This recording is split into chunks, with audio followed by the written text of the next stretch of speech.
Hello everyone, welcome back to my channel. और मुझसे मेरी एक सब्सक्राइबर ने बोला था कि आप इस टॉपिक पे वीडियो बनाओ कि ट्वेल्थ और नीट को हम साथ साथ में कैसे मैनेज करें। तो मेरा आज का वीडियो उसी पे डेडिकेटेड है। जो भी ट्वेल्थ क्लास के स्टूडेंट्स हैं वो ध्यान से सुन लो।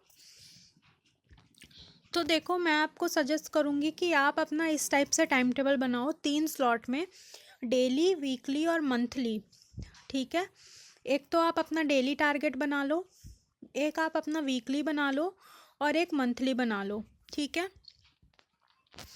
देन अगर आपको डेली टाइम टेबल बनाने में दिक्कत आ रही है तो मैं सजेस्ट करूँगी आप 3 घंटे बायो को दो, 3 घंटे केमिस्ट्री को दो और 5 आवर्स आप फिज़िक्स को दो।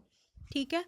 अगर आप नहीं कर पा रहे हो इतना तो आप इसमें कम ज़्यादा भी कर सकते हो, जैसे 2 घंटे बायो, 2 घंटे केमिस्ट्री और 4 घंटे फिज़िक्स। और अगर इतना भी नहीं हो पा रहा है तो फिर फिज़िक्स की ड्यूरेशन थोड़ा कम कर दो, 3 घंटे कर लो और 2 घंटे बायो, 2 घंटे केमिस्ट्री।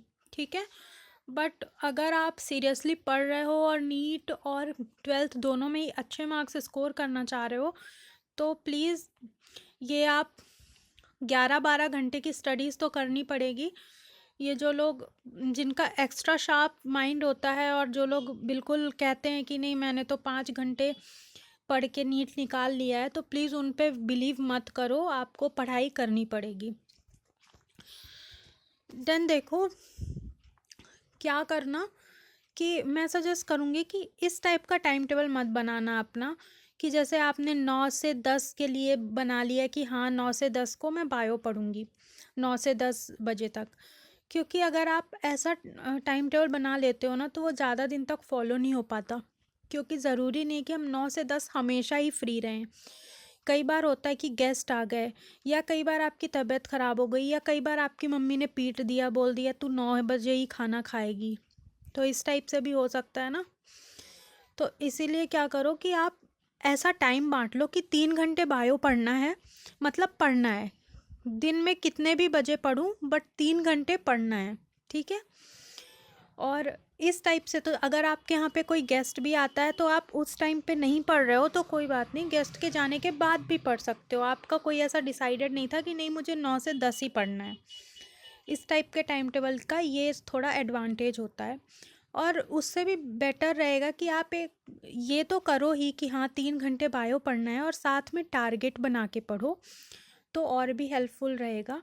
कि जैसे आपने सोच लिया 3 घंटे बायो पढ़ना है और 3 घंटे में मेरा टारगेट है, मुझे एक चैप्टर फिनिश करना है, तो ये आपका टारगेट हो गया। आप टारगेट लिख लो। इस टाइप से टाइम टेबल बनाना कि आप हर सब्जेक्ट के लिए वीकली अपना टारगेट लिख लेना, वीक के हर दिन में। जैसे सैटरडे को मान लो आपको एक बायो का चैप्टर कंप्लीट करना है, एक केमिस्ट्री का करना है और एक फिज़िक्स का करना है। ठीक है।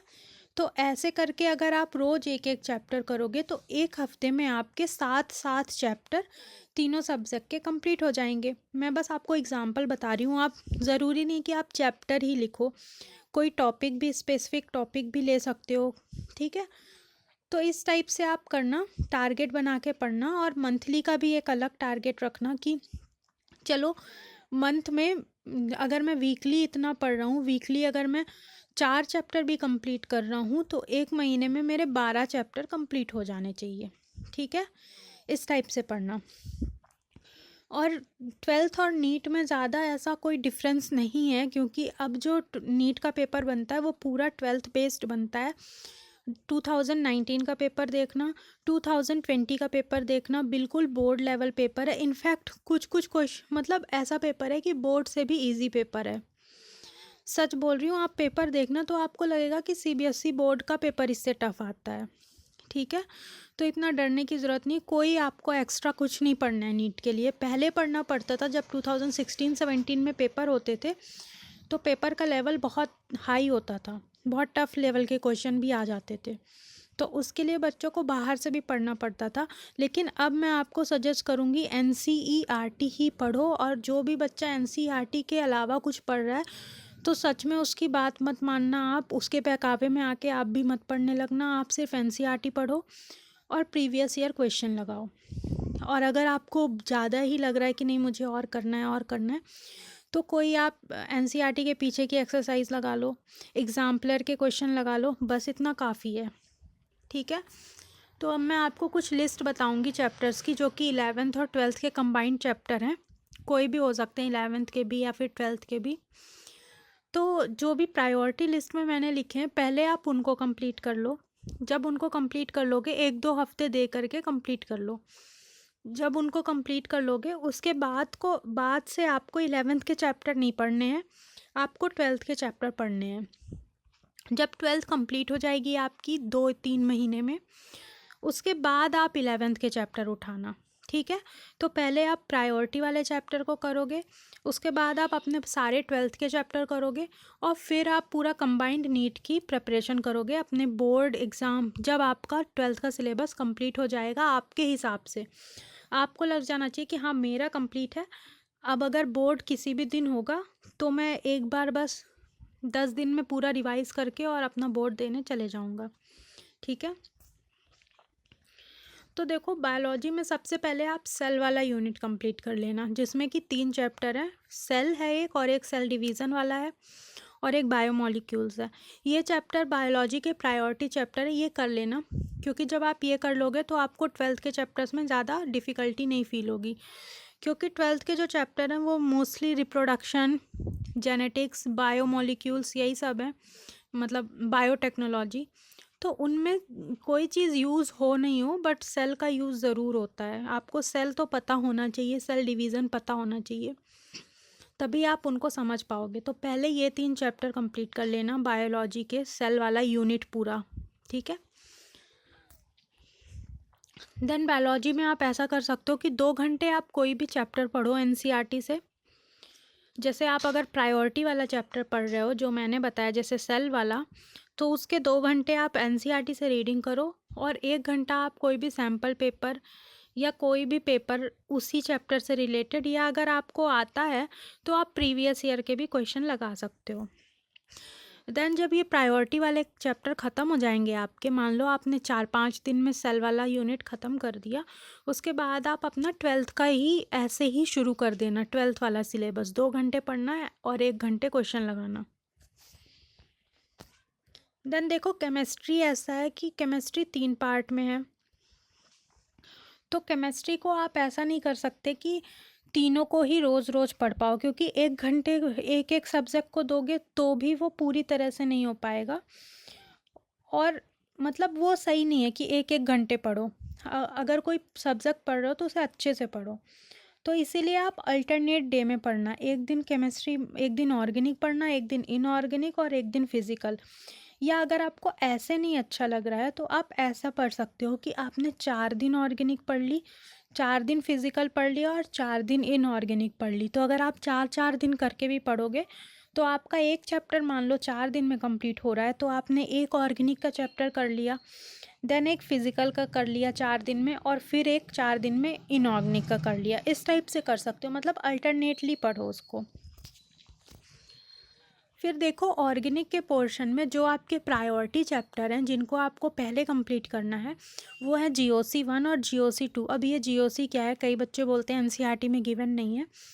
तो GOC है जनरल ऑर्गेनिक केमिस्ट्री, जो कि आपकी 11th की बुक का ऑर्गेनिक का पहला चैप्टर है। और फिर हाइड्रोकार्बन भी कर सकते हो। ठीक है, वैसे अगर हाइड्रोकार्बन नहीं भी करोगे पहले तो चलेगा, लेकिन GOC 1 और GOC 2, जिसको हम लोग रिएक्शन मैकेनिज्म भी बोलते हैं, उसे पहले कर लेना। देन उसके बाद ऑर्गेनिक को अगर आप 3 घंटे में पढ़ना चाहो तो ऐसे पढ़ना, जिस भी दिन आपका ऑर्गेनिक पढ़ने का दिन हो तो ऑर्गेनिक को पढ़ना आप पहले 1 घंटे तो एनसीईआरटी की रीडिंग करना, थ्योरी पोर्शन। देन 1 घंटे आप नेम्ड रिएक्शन पढ़ना, और जो भी रिएक्शन है इंपॉर्टेंट रिएक्शंस पढ़ना। और फिर एक पढ़ने का मतलब है रिएक्शन जब पढ़ोगे तो लिख लिख के पढ़ोगे, ऐसा पढ़ना नहीं होता, रिएक्शन को लिख लिख के याद करना है।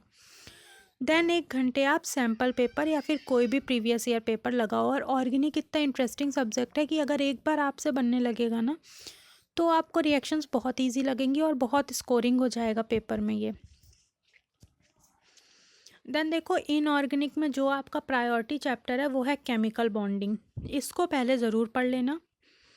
देन उसके बाद इनऑर्गेनिक की स्टडी के लिए आप सिर्फ एनसीईआरटी पढ़ना, और अगर अगर नहीं, ये बिल्कुल ही करना कि एनसीईआरटी पढ़ना और साथ के साथ अपने कोई नोट्स बनाना। नोट्स बहुत इंपॉर्टेंट है, क्योंकि इनऑर्गेनिक इतना बल्कि हो जाएगा लास्ट में कि आप इसको रिवाइज ही नहीं कर पाओगे, इसलिए इसको रिवाइज करने के लिए नोट्स ज़रूर बनाना। देन 2 घंटे आप एनसीईआरटी पढ़ना और 1 घंटे इसके कोई भी क्वेश्चन पेपर सॉल्व कर लेना। देन देखो, फिज़िकल का पोर्शन ऐसा है कि फ़िज़िक्स जैसा होता है ये पूरा, इसमें फॉर्मूले रटने पड़ेंगे आपको। तो इसमें सबसे पहले आप मोल कॉन्सेप्ट क्लियर करना अपना, क्योंकि ये बहुत ही एकदम फाउंडेशन कोर्स होता है, मोल कॉन्सेप्ट का फाउंडेशन है ये बिल्डिंग की। देन 2 घंटे आप इसको किसी भी बुक से स्टडी करो, ज़रूरी नहीं एनसीईआरटी से ही करो, अगर आपके पास कोई भी कोचिंग के नोट्स हैं उससे कर लो, या कोई वीडियो लेक्चर देखते हो तो उससे कर लो, ठीक है, क्योंकि एनसीईआरटी थोड़ा डिफ़िकल्ट हो जाएगा फिज़िकल केमिस्ट्री के लिए।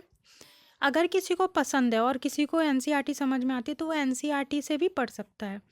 और फिर 1 घंटे आप इसके क्वेश्चन प्रैक्टिस करो और फॉर्मूले याद करो। इसके लिए फॉर्मूले के शॉर्ट नोट्स बना लेना, इसके फॉर्मूले एक जगह लिख लेना और याद करना। देन फिज़िक्स में जो आपका प्रायोरिटी चैप्टर है वो है बेसिक मैथ्स, ये ज़रूर पढ़ना। इसमें आता है ग्राफ, डिफरेंशिएशन, इंटीग्रेशन और स्ट्रेट लाइन, ये सारी चीज़ें पहले आपको मालूम होनी चाहिए। बेसिक मैथ्स सुन के डरना मत, ये बहुत बेसिक मैथ्स होती है और ये सबको आनी चाहिए, ठीक है। देन उसके बाद आप मोशन वाला वो फोर्स वाला चैप्टर पढ़ना, जिसको Newton's law of motion NLM बोलते हैं, और वर्क एनर्जी पावर पढ़ना उसके बाद। देन दूसरे चैप्टर्स में कूदना, क्योंकि देखो बेसिक मैथ्स तो सारे चैप्टर्स के लिए इम्पॉर्टेंट है, और फोर्स पता होगा तो फोर्स के क्वेश्चन कई बार इससे मैग्नेटिज्म से जोड़ के पूछ लेता है, ठीक है। तो आपको पता होना चाहिए, थोड़ा बेसिक फोर्स का नॉलेज होना चाहिए। और वर्क एनर्जी पावर तो ज़रूर से पढ़ना, क्योंकि एनर्जी का कंसेप्ट हर चैप्टर में आएगा। देन जब आप ये सारे प्रायोरिटी चैप्टर कंप्लीट कर लेना, उसके बाद आप अपना दोबारा से अपने 12th के चैप्टर्स पढ़ने लगना, पूरा 12th का सिलेबस ख़त्म करना। और जब 12th का सिलेबस ख़त्म हो जाए उसके बाद दोबारा से 11th के चैप्टर्स पढ़ना स्टार्ट करना। और जब आपका बोर्ड आने वाला हो उसके 10-15 दिन पहले से फिर से आप अपना 12th का रिवाइज़ करना। और फिज़िक्स में 2 घंटे आप 11th के पोर्शन को दो और 3 घंटे आप अपने 12th के पोर्शन को दो रोज़, ठीक है। तो 12th का पोर्शन फिज़िक्स का छोड़ना नहीं है डेली। और जैसे आपने थोड़ा कम टाइम फ्रेम, मैंने 5 घंटे के हिसाब से बताया, अगर आप 4 घंटे लेके चल रहे हो तो 1 घंटे 11th को दो और 3 घंटे 12th को दो, इस टाइप से करो। और जो 3 घंटे आप 12th को दोगे या 11th को भी दोगे तो उसमें दोनों पोर्शन पढ़ना, थ्योरी पोर्शन भी पढ़ना और न्यूमेरिकल भी पढ़ना। मान लो 2 घंटे में से आप 1.5 घंटे थ्योरी को दे रहे हो तो आधे घंटे आप उस चैप्टर से रिलेटेड या उस टॉपिक से रिलेटेड न्यूमेरिकल्स भी करना, न्यूमेरिकल से भागना मत, और फॉर्मूले एक जगह लिखते जाना, ठीक है। तो आई होप आपको ये थोड़ा सा हेल्प करेगा। हाँ, सुनने में बहुत ज़्यादा लग रहा है, लेकिन जब आप इसको प्रैक्टिकली करना स्टार्ट करोगे तो देखोगे कि ये जो ट्रिक है ना, वो मतलब ये जो मेथड है वो बहुत ही हेल्पफुल लगेगा आपको और बहुत इजी लगने लगेगा। आप 2 महीने करके देखो, आपका पूरा सिलेबस ख़त्म हो जाएगा, ठीक है। और कोई आपकी क्वेरी हो तो कमेंट कर देना, वीडियो पसंद आई हो तो लाइक कर देना, शेयर कर देना, चैनल को सब्सक्राइब कर देना।